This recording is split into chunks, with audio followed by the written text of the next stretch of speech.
Hey guys, it's Josh from Mindheal, your go-to resource for harm reduction advice on psychoactive substances. Our goal is to help you look after your mental and physical well-being by giving you the information you need to make informed decisions. We strongly emphasize that we don't endorse or promote substance use. And remember, if you're struggling with substances, reach out to healthcare professionals or support groups. In this video, we'll look at a substance that sparks countless conversations, LSD. I'll walk you through the 4 main stages of an LSD experience, and most importantly, tell you what to do if you end up having a bad trip. So keep watching to find out how you can make your psychedelic experience as safe and comfortable and enjoyable as possible. So, what is LSD? LSD stands for lysergic acid diethylamide, a psychedelic substance taken from ergot, a grain fungus. LSD is a colorless, odorless, and tasteless liquid. You'll usually find it sold in small square pieces of paper called blotters, but it can also come in small square gel caps, gummy candy, or even food like cookies or sugar cubes. Either way, the slang for a dose of LSD is a tab. LSD doesn't have a smell or taste, which is a problem. Why? Because that means it can be mixed with other harmful chemicals. That's why you should always test your LSD to make sure it's the real deal. Luckily, you can pick up pretty cheap testing kits online that'll cover multiple doses. Just cut off a small piece from your tab and drop what's called an Ehrlich's reagent on it. This will test your LSD to see if it has any toxic chemicals. If your tab turns purple, then it's LSD, and you're good to go. If not, then definitely avoid it. If you're taking LSD in candies or gummies, make sure you buy it from someone you trust, because the taste of the sweet will mask any other chemicals. When you're ready to go, place the LSD tab on your tongue and let it dissolve. You should be able to swallow it after a few minutes or so. Another safety tip here though, if it tastes bitter, spit it right out. LSD has no flavor, so bitterness could mean that it's been mixed with something. Now, onto dosage. We always recommend that beginners start low with new substances. So for LSD, a low dose is around 15 to 80 micrograms. A normal dose is between 80 and 150 micrograms, and a high dose could be anything from 150 to 300 micrograms.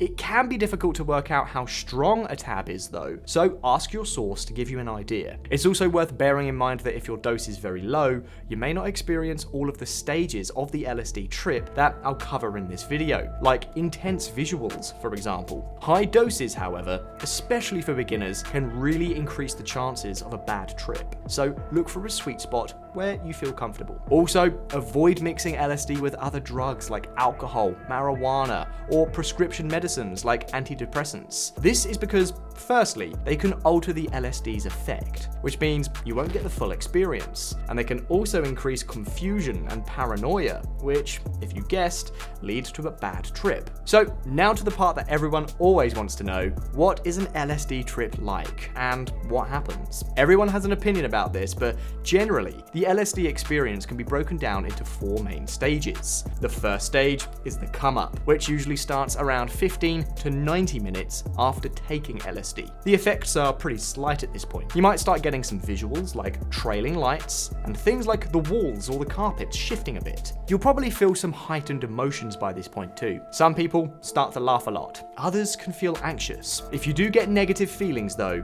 try not to worry too much. Address the thoughts and let them go. They can leave as quickly as they arrive. Basically, in this stage, you'll start to feel intoxicated. Not like you would with alcohol, but like your mental state is kind of shifting and changing. The second stage is the peak of the trip. This will probably come at around an hour after the initial effects, and can last around 3 to 5 hours. Although, by this point in the trip, that might not matter to you. Your sense of time will be pretty distorted. It's actually worth taking a note of when you started the trip. That's because if you're having a bad trip, where maybe you're stuck in a time loop or something, you can check the clock to see how much time has passed in the real sober world. Knowing that the average trip goes on for about 10 to 12 hours, with the peak lasting 5 to 6 hours, means you can read the clock and reassure yourself that the trip won't actually last forever.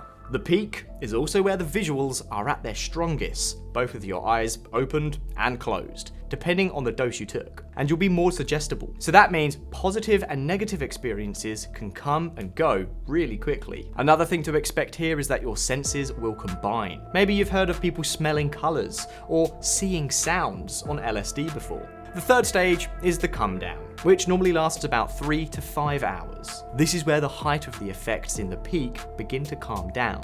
For some people, this might be a relief after the intensity of the experience, while others might feel some anxiety as they come back to their senses. Insomnia is also very common here, but don't worry, it will pass pretty quickly. If you feel like you're at a loose end by this point, try taking the time to reflect on the experience. Eat, hydrate, take some vitamins. Finally, the fourth stage is what happens after the main trip is over, the after effects. These can last for a day, although sometimes people get afterglow, where minor hallucinations or feelings from the trip can crop up for a week or so afterwards. The effects here are different for everyone. Some people need to catch up on sleep, while others feel energized and refreshed. Either way, it's good to hold off any commitments for at least 24 hours after you trip, so you can fully recover. Now, I'm sure you've been wondering, what do you do if you have a bad trip? This is a worry that a lot of people have, and for good reason. A bad trip can cause symptoms like anxiety, paranoia, and disordered thinking. A classic symptom of a bad trip is thought loops, where you get stuck thinking about something negative and can't break away. In more serious cases, bad trips can cause people to behave dangerously or harm themselves or others. That's why it's important to know what to do in the event of a bad trip, whether it's you or someone that you're watching over. Really, how you begin the trip, both before taking LSD and while coming up, can determine how good the trip is. Plus, if you're in a bad mood or bad mental state to begin with, then this can set you on the wrong track from the offset. But don't worry, the good thing about bad trips is that they can be turned around. Keep watching and I'll take you through how to avoid or deal with a bad trip. I think the first, most important thing to mention is that, despite the name, a bad trip doesn't always define the whole LSD experience. Most people experience a whole range of emotions during their trip, all the way from euphoria to fear and anxiety. It's normal to feel positive and negative emotions. And after all, some of the most influential experiences people have on LSD come from addressing the negative thoughts they experience and overcoming them, sometimes just focusing on the positive aspects of the trip. Distracting yourself or challenging your environment and feelings can turn everything around. Still, to increase your chances of comfort, start by getting a trip sitter. This is someone that is sober and looks after you, especially if you're taking LSD for the first time. They can make sure that you take care of the basics, like eating and drinking, and can help you change the setting if you feel like you're going into a hole. Maybe they can switch up the music, take you safely to a new setting, or help you calm down if things get scary. With or without a tripper, it's good to have regular reminders that the trip will end. And as I said earlier in the video, keeping a note of the time can really help here. If you're trip sitting, then look for signs like intense fear or anxiety, confusion or paranoia that give away a bad trip, alongside physical signs like sweating, shaking, or a high heartbeat. In most cases, you'll just need to reassure the person. However, if things escalate, you may need to get medical attention. Whether you're taking LSD or trip sitting, focus on creating a safe and comfortable space. It should be familiar, private, and calm. Many people go for a quiet spot in nature. Why? Because there's lots to explore. It's peaceful, it's uncluttered, and the environment can easily be changed if a bad trip starts to set in. It's also worth bearing in mind that you're more likely to have a bad trip at night time, especially first-time users. So aim for the daytime if you can. If you decide to trip indoors, try dimming the lights and avoiding loud noises, as well as large groups of people.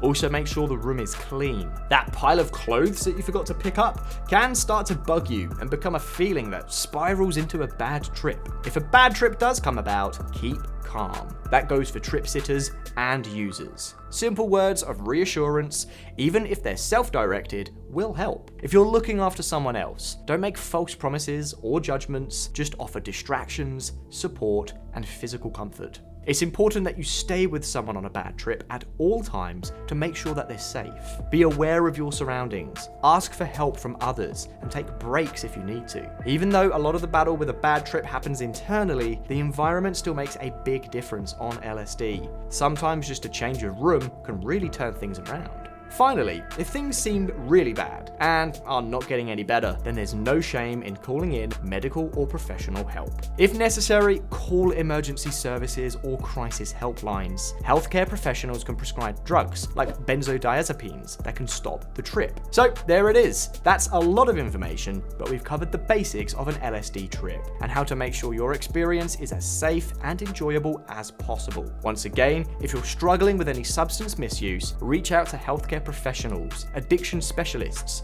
or harm reduction organizations. They can provide guidance, support, and resources to help you make informed decisions and address any problematic drug use. Stay safe out there, guys. Until next time.